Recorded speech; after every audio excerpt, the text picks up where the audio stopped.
ఆ తర్వాత చోప్రా గారు ఒక ఆయన అంతటి దృఢ విశ్వాసముని ఎలా పొందాలి భగవాన్ అన్నాడు. మహర్షి అసలు విషయం అది. అలాంటి వారి కోసమే ఈ బోధలు. దృఢ విశ్వాసం ఉన్న వారికి ఏ బోధలు అక్కర్లేదు, ఏ స్వాములు అక్కర్లేదు, ఏ ఆశ్రమాలు అక్కర్లేదు, ఏ దేవుడు అక్కర్లేదు. తాను ఎక్కడున్నాడో అక్కడ నేను కాదు నాది కాదని ఈశ్వరుడిదే అంతా అని వాడు ఎక్కడైనా ఉండొచ్చు. వాడికి ఏ బోధలు అక్కర్లేదు. వాడికి అటువంటి దృఢ విశ్వాసం ఉంది గనక. కానీ అట్టి దృఢ విశ్వాసం లేని వారి కోసమే ఈ బోధలని. నేను దుఃఖ నివృత్తిని ఆశించేవారు ఉన్నారు కదా, నాకు దుఃఖాలు పోవాలి అనేదాన్ని కోరుకుంటున్నారు ఉన్నారు కదా, వాళ్ళకి చెప్తాను ఇవన్నీ. ఇగో ఫలానా దానివల్ల ఇలా ఇలా ఇలా నువ్వు ప్రవర్తిస్తున్నావు గనక, ఈ అహంకార మమకారాలు పెట్టుకున్నావు గనక నీకు ఈ దుఃఖాలు వస్తున్నాయి. ఈ దుఃఖాలు నీకు లేకుండా పోవాలి అంటే నువ్వు దేని మీద అహంకార మమకారాలు పెట్టుకోకు. అన్నిటికీ కర్త భగవంతుడే. ఏది వచ్చినా ఆయనదే, ఆయనే అని నువ్వు ఉండు అని వాళ్ళ కోసం చెప్తారు. ఎందుకంటే భగవంతుడే అన్ని చూసుకుంటున్నాడు కూడా. అందువల్ల ఏమి జరుగుతుందనే బెంగ అవసరమే ఉంది. ఏది జరిగినా అది భగవంతుడు చేసిన క్రియే, ఆయనే చూసుకుంటున్నాడు. ఇంకా బెంగ ఎందుకు?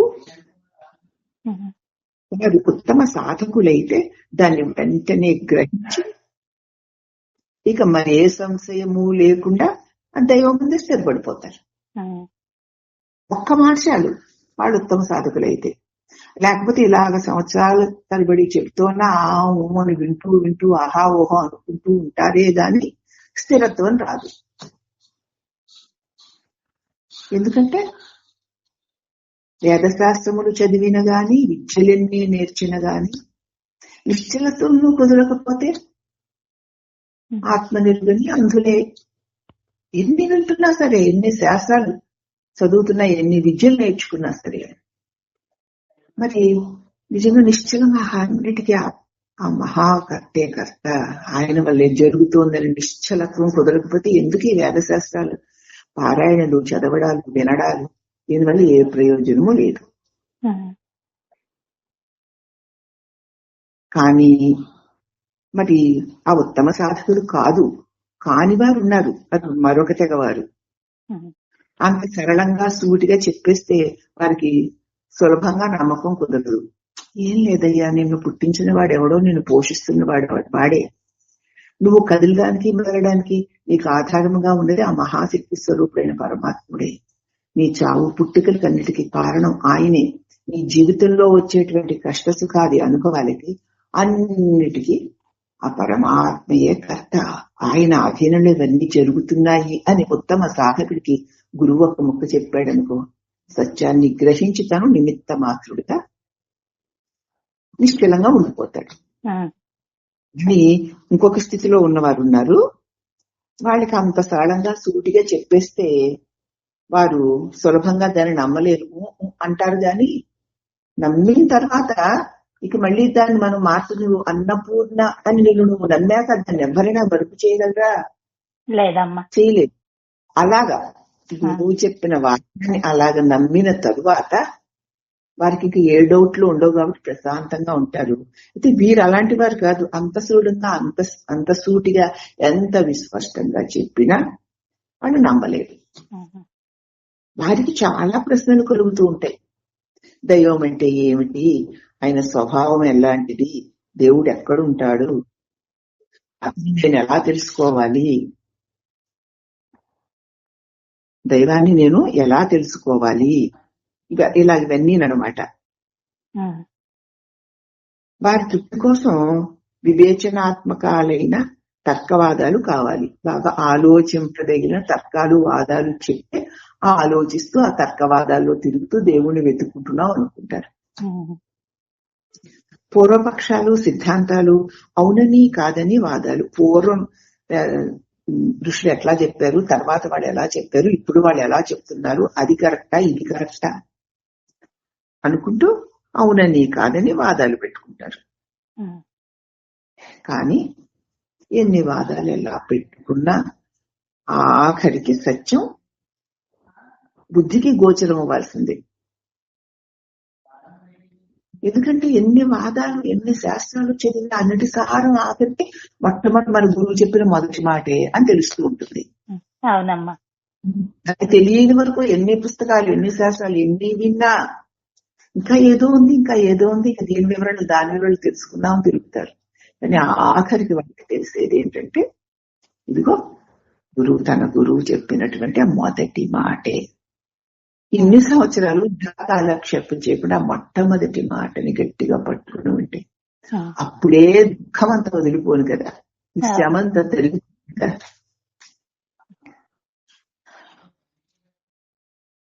ఇట్లు బుద్ధి ఇట్లు నిశ్చయాత్మకం అయితే అవ్వగానే ఇక శ్రద్ధాళువైన సాధకుడు దానిని ఆచరించడానికి కోరుకుంటాడు. నిజంగా బుద్ధి నువ్వు చెప్పిన వాక్యం మీద నిశ్చయం కలిగితే ఇక శ్రద్ధ కలిగినటువంటి సాధకుడు ఇక దానిని ఆచరణలో పెట్టుకోవడం మొదలు పెట్టి ఇంక దేన్ని వినాలనుకుంటు. ఇట్లు బుద్ధి నిశ్చయాత్మకం కాగానే శ్రద్ధాళువైన సాధకుడు దానిని ఆచరించడానికి మొదలు పెడతాడు. ఈ తలుపులు ఎందుకీ అని అడుగుతూ తను తానే ప్రశ్నించుకుంటాడు. ఏదో ఊర్జిత అలౌకిక శక్తి ఏదో తను నడుపుతోంది అని నమ్మిక కుదిరేదాకా ఈ విచారణ నేనెవరిని, ఏదొచ్చినా సరే ఎవరికి నాకు కదా నేనెవరిని. దానికి ఈ నమ్మిక ఒక శక్తి నడుపుతోంది అన్న నమ్మిక అతడు దృఢం అయ్యేదాకా తను తాను ప్రశ్నించుకుంటూనే ఉంటాడు. ఏది వచ్చినా, ఏ ఆలోచన కలిగినా, ఏ సంఘటన కలిగినా, ఏది జరిగినా నేను నాదని దూరిపోకుండా ఎవరికి అని ప్రశ్నించుకుంటాడు. నాకు అని సమాధానం వస్తుంది. నేనెవరు అని నిలిచి చూస్తూ ఉంటాడు. చూస్తూ చూస్తూ ఉండగా అతడికి ఈ ప్రయత్నం అలౌకిక శక్తియే తన్ను నడుపుతోంది అన్న నమ్మిక కుదిరేదాకా ఈ ఆటను చేస్తూనే ఉంటాడు. అలాగే ఉండాలి. నీకు స్థిరత్వం కుదిరేదాకా ఏది వచ్చినా నాకు, ఎవరికిది, నాకు, నేనెవరు అని ఆగి చూడడం, వాటికి ఆగి చూడడం, ఇలా ఉంటూ ఉంటూ ఉండగా అప్పుడు దృఢ నమ్మకం అంటే అది ఆ చెప్పుకుంటే అలా చేసుకుంటూ వెళ్ళిపోవడం. ఏది వచ్చినా ఇది అది అది ఇది అందుకే ఇందుకే అలాగే ఇలాగే ఇంకేమి ఉండవు. ఎవరికి నాకు అని దూరిపోకుండా ఎవరికి అంటాడు. నాకు అని రాగానే నేను ఎవరిని ప్రశ్నించుకుని నిలబడతాడు. ఆ అలౌకిక శక్తే తను నడుపుతోంది అన్న నమ్మకం కుదిరేదాకా ఈ ఆచరణే చేస్తూ ఉంటాడు. దృఢ నమ్మకం అంటే అది. అప్పటికి అతని సంశయాలన్నీ వీడిపోతాయి. మరి ఏ బోధలతో అతడికి పని ఉండదు అన్నారు భగవాన్. అప్పుడు ఆ భక్తుడు, దైవంలో మాకు విశ్వాసం ఉంది భగవాన్, మాకు చాలా విశ్వాసం ఉంది దైవంలో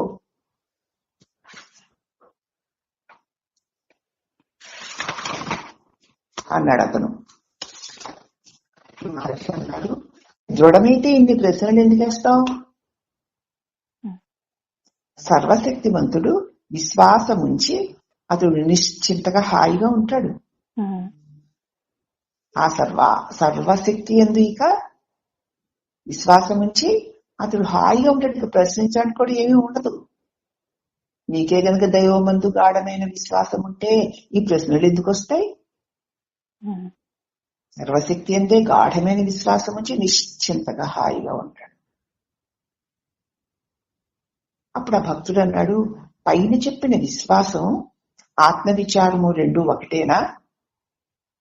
నేనెవడని ప్రశ్నించుకోవడము తర్వాత విశ్వాసము రెండు ఒకటేనా అని అడిగాడు. ఇప్పుడు మహర్షి విశ్వాసము, భక్తి, జ్ఞానము, యోగము అన్ని ఆత్మ విచారణలో కలిసే ఉంటాయి. ఆ విచారణలోనే అన్ని వచ్చేస్తాయి. ఏమిటంటే విశ్వాస నమ్మకం ఉంది కాబట్టి నువ్వు నమ్మకంతో ఈ విచారణ చేస్తున్నావు నేనెవరని. అవునా? ఆ విశ్వాసం ఏమిటి? భక్తి వల్లనే విశ్వాసం కలిగింది. ఆ విశ్వాసం వల్లనే జ్ఞానం కలిగింది. ఆ విశ్వాసం వల్లనే యోగం కూడా కలుగుతుంది. అన్ని దానిలోనే ఉన్నాయి. ఈ విచారణలోనే, నేనెవరినన్న విచారణలోనే విశ్వాసము, భక్తి, జ్ఞానము, యోగం అన్ని ఆత్మ విచారణలో కలిసే ఉంటాయి అన్నాడు భగవాన్. అప్పుడు ఆ భక్తుడు అన్నాడు, ఒక్కొక్కరికి దేహస్థితి, ధ్యాన స్థిరత దానికి అనువుగా ఉండకపోవచ్చు. ఒక్కొక్క దేహ పరిస్థితి, జ్ఞానం యొక్క స్థిరత అనువుగా ఉండకపోవచ్చు. శరీరాన్ని దానికి అనువుగా చేయడానికి యోగ సాధనలు చేయాలా? అట్లాగా మరి విశ్వాసము, భక్తి మొదలైన ఆత్మవిచారణ చేయడానికి కొంతమందికి దేహస్థితి, ధ్యాన స్థితి అనువుగా ఉండకపోవచ్చు.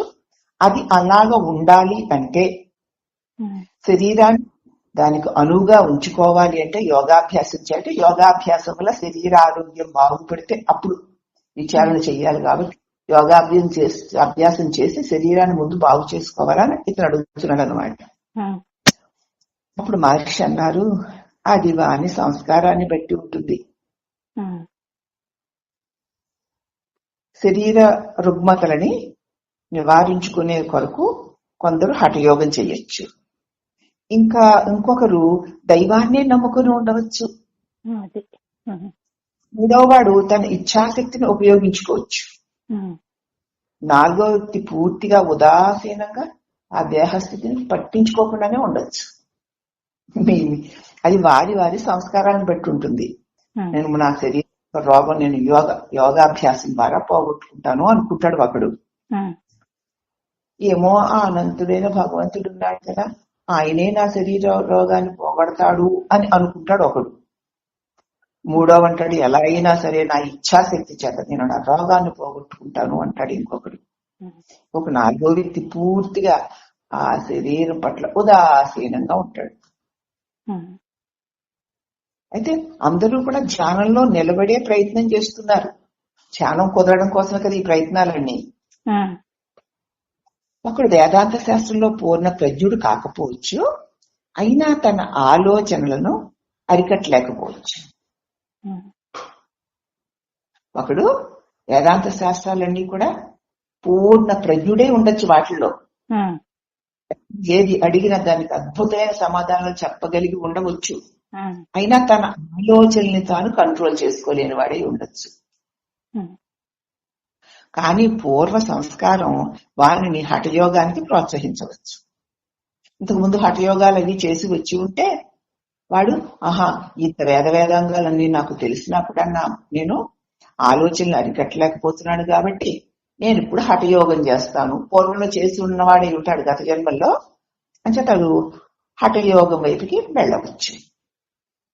యోగం వల్లనే మనసు స్వాధీనం అవుతుందని అతడి నమ్మిక. అందుకని అతడు దాన్ని అభ్యసిస్తాడు. అంటే ఎవడెవడు ఎందుకు అలా ఉంటున్నాడని వాడి గత జన్మ సంస్కారాలను బట్టి ఎలా ఉంటాడు. శరీరం పట్ల ఒకడు రోగాలు వస్తే దాన్ని పోగొట్టుకోవడానికి హఠయోగం చేస్తానంటాడు, ఇంకొకడు దైవాన్ని నమ్ముకుంటానంటాడు, ఇంకొకడు నా ఇచ్ఛాబలంతో నేను పోగొట్టుకుంటానంటాడు, ఇంకొకడు ఏమో ఉంటే ఉండదు, పోతే పోనీ అది నేను కాదు కదా అని ఉదాసీనంగా ఉంటాడు. కానీ అందరూ ధ్యానంలో నిలకడ కోసం చేస్తున్న ప్రయత్నాలే. ఒకడు వేదాంతం చక్కగా ఉండొచ్చు, కానీ వాడి మనసు వాడి ఆధీనంలో ఉండడం లేదు. అమ్మో మనసులా ఆధీనంలో లేకపోతే ఎలాగా, దీన్ని ముందు ఆధీనం చేసుకోవడానికి నేను హఠయోగం చేస్తాను అనుకుంటాడు వాడి సంస్కారాన్ని బట్టి. అతడి నమ్మిక అది అన్నారు భగవాన్. అప్పుడు భక్తుడు ధ్యాన స్థిరత పొందడానికి నిజానికి ఏ సాధనలు మంచివి అని అడిగాడు. అదే కదా చెప్తున్నాను, అది వాని సంస్కారం నిర్ణయిస్తుంది. వాడి సంస్కారాన్ని బట్టి ఎవరు ఎన్ని చెప్పినా సంస్కారానికి తగిందాన్ని తీసుకుంటావు గాని అది వాడి సంస్కారం నిర్ణయిస్తుంది. ఒకరికి హఠయోగం, ఒకడికి నామజపం, ఇట్లా ప్రధానమైన ఆత్మవిచారణే. ఇవన్నీ ఎవరు ఏ రకంగా చేసినా కూడా ఆత్మవిచారణే ముఖ్యమైంది. నీ మనసు నేనెవరిని అని ప్రశ్నించి నిలిచి ఉండడం కోసమే ఎన్ని చేసినా అన్నారు. అప్పుడు భక్తుడు అంటున్నాడు, ఆత్మవిచారం ప్రొద్దుట సాయంత్రం ఏదో ఒక నిర్ణీత వేళల్లో చేస్తే చాలా అండి, లేకపోతే నిరంతరం రాస్తోన్నా, నడుస్తోన్నా, కూర్చున్నా, లేస్తోన్నా, పనులు చేస్తోన్నా చెయ్యాలా అని అడిగాడు. ఇప్పుడు మహర్షి అన్నారు, అసలు నీ స్వభావం ఏమిటి? రాయడమా లేకపోతే నడవడమా లేకపోతే ఉండడమా? ఏది కదా. ఎన్నడూ ఇప్పుడు ఎన్నడూ ఏ మార్పు లేనిది ఏమిటి? ఉనికి, ఉండడం. ఆ శుద్ధ సంస్థితిని అందుకునేదాకా ఆత్మవిచారం సాగవలసిందే. ఆత్మస్థితిలో నిలబడ్డాక ఆ చింతనే ఇంక అక్కర్లేదు, ఉన్నావు అంతే. నడుస్తూ నేను ఆత్మని అనుకోవాలా? కూర్చుంటూ నేను ఆత్మని అనుకోవాలా? పనులు చేస్తూ నేను ఆత్మని అనుకోవాలా? అలా అనుకోవాలా అని అడిగేవాడు ఒకడు ఉన్నాడు. ఉండడం నీ స్వభావం. తెలుసుకుంటే నడవాలా, కూర్చోవాలా, నుంచోవాలా, ఆలోచించాలా ఈ ప్రశ్నలే ఉండవు. ఇది జరుగుతున్నా దేహేంద్రియాల ద్వారా కదా. ఉన్నావు అన్నదే స్థిరం, నిత్యం. అదే నిశ్చయం. అది కనుక నీకు నిశ్చయం అయిపోతే ఇక చింతనే లేదు. ఏమో చింతన చేస్తావు? ఎవరి చేయాలి? చేస్తే నిన్నే నువ్వు చెయ్యాలి. అంతే. నిన్ను నువ్వు చింతన చేసుకోవాల్సిన పనే ఉంది. ఉన్నావుగా. ఉన్నానమ్మా. ఎవరు కూడా ఆలోచన రాకుండా ఆలోచన మూలాన్ని గురించి అన్వేషించరు. ముందు ఆలోచన వస్తేనే దీనికి మూలం ఏమిటా అని చూడాలి. నేను రాస్తాను, నేను అంటాను, నేను తింటాను అన్నది తోస్తున్నంతకాలం అవి చేసేవాడెవడా అని వెతుకు. ఆత్మ సంస్థితి తర్వాత కూడా ఇట్టి పనులు జరుగుతూనే ఉంటాయి. నువ్వు ఆత్మేందు స్థితిలో ఉన్న తర్వాత కూడా తినడాలు, కదలడాలు, మెల్లడాలు, రాయడాలు, చదవడాలు, మాట్లాడాలు అన్ని జరుగుతూనే ఉంటాయి. అయితే నేను మనిషిని అని ఎవరైనా జీవితం అంతా జపిస్తారా చెప్పు? లేదమ్మా, జపించరు కదా. కానీ వాని పనులన్నీ మనిషిగానే జరుగుతూ ఉంటాయి కదా. నేను మనిషిని అనుకోకపోయినా నా చేత జరిగే క్రియలు మనిషి క్రియలే జరుగుతాయి తప్ప కుక్క క్రియలు, నక్క క్రియలు జరగవు కదమ్మా. జరగవమ్మా. అలాగే నువ్వు నీ ఆత్మస్థితిలో విచారణ వల్ల నీ స్వస్థితిలో నువ్వు స్థితుడివై ఉన్న తర్వాత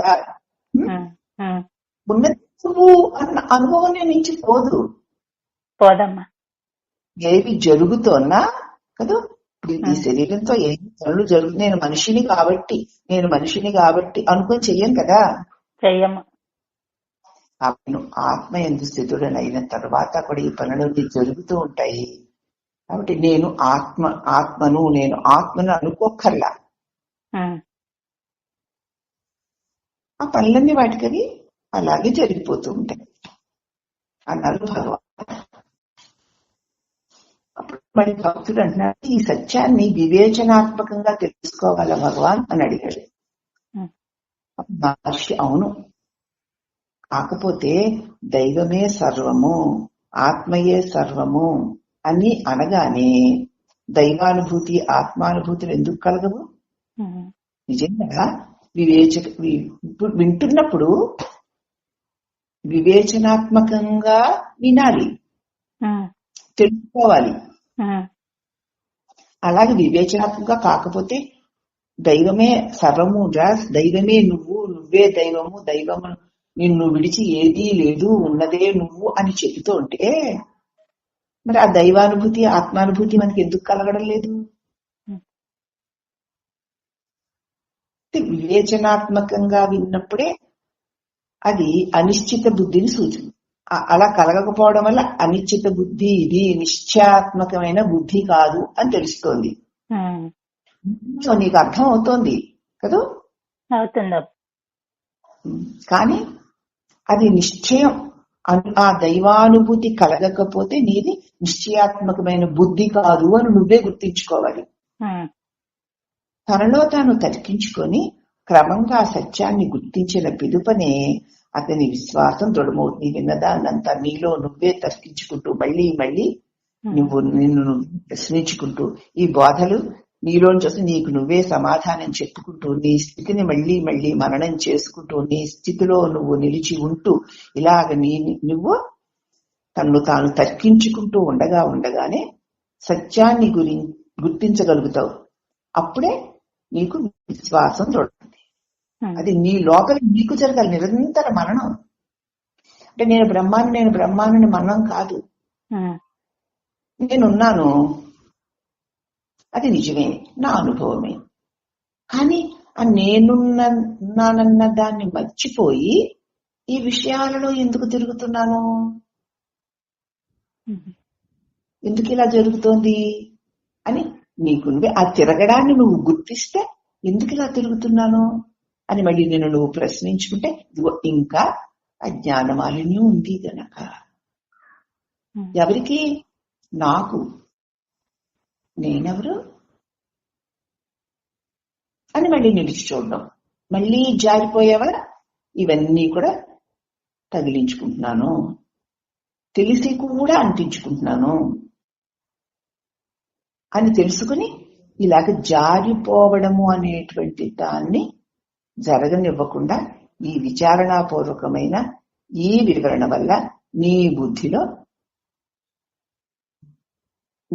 నేనుగా ఉండేటువంటి స్థితి పెరుగుతూ వస్తుంది, జారి పడే స్థితి తరుగుతూ వస్తుంది. అప్పుడు ఇంకెవరు చెప్పక్కర్లేదు, ఏమి చెయ్యక్కర్లేదు. కాబట్టి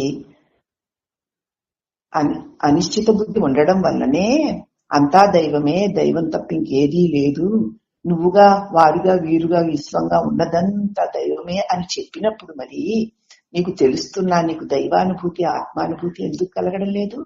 కలగడం లేదంటే నీ బుద్ధి నిశ్చలత, ఈ విషయంలో నీ బుద్ధి అనిశ్చితంగా ఉందని అర్థం. తనలో తాను ఎందుకు ఇలా, దేనివల్ల నేను నా స్వస్థితి నుంచి జారిపోతున్నాను, దానికి ఏం కారణం, ఈ విషయంలో జారిపోయాను అంటే దీని మీద నాకు ఇంకా అహంకారమో మమకారమో ఉంది, కామమో క్రోధమో ఉంది, ఏదో లోభమో మోహమో ఉంది, అసత్యమైన శరీరం, అశాశ్వతమైన శరీరం నేనన్న భ్రమ నాకు ఇంకా వదలలేదు, అందుకే జారుతున్నాను. అవునా? నన్ను నేను మర్చిపోతున్నాను అంటే నాకు ఇంకా దీని మీద పట్టు ఎక్కువగా ఉండడం వల్ల నేను నా నిజ స్వరూపాన్ని మర్చిపోతున్నాను, కాని స్వరూపంలో కలిసిపోతున్నాను.